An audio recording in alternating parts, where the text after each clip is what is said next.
We dash the movie before you arrived. మీరు వచ్చేసరికే మేము మూవీ చూసేసాం. మీరు వచ్చేసరికే మేము మూవీ చూసేసాం అంటే మా మూవీ చూడడం ఏమైంది, మా మూవీ చూడడం అయిపోయిన తర్వాత మీరు వచ్చారు. సో మీరు రావడము సెకండ్ యాక్షన్, మేము మూవీ చూడడం ఫస్ట్ యాక్షన్. మా మూవీ ఆల్రెడీ చూడడం అయిపోయింది. సో ఏదైతే 2 యాక్షన్లు పాస్ట్ లో జరిగి ఒక యాక్షన్ జరిగిపోయిన తర్వాత ఇంకొక యాక్షన్ జరుగుతుందో, ఫస్ట్ యాక్షన్ ని మనము పాస్ట్ పర్ఫెక్ట్ లో పెడతాము, సెకండ్ యాక్షన్ ని సింపుల్ పాస్ట్ లో పెడతాము.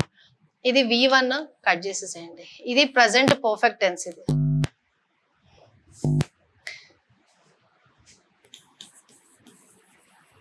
ప్రజెంట్ పర్ఫెక్ట్ టెన్స్, ఇది యూజ్ చేయము. ఇది V2, ఇది యూజ్ చేయము. ఇది పాస్ట్ పర్ఫెక్ట్. చూసాం కదా మనం చాలా సార్లు పాస్ట్ పర్ఫెక్ట్ ని ఎలాంటి సిచ్యువేషన్స్ లో యూజ్ చేస్తామన్నది. సో ఇది right option. She was late dash the meeting because of traffic. ఇక్కడ ఆప్షన్స్ ఉన్నాయి. Please let me know what is the right answer for this question. Thank you. Have a nice day.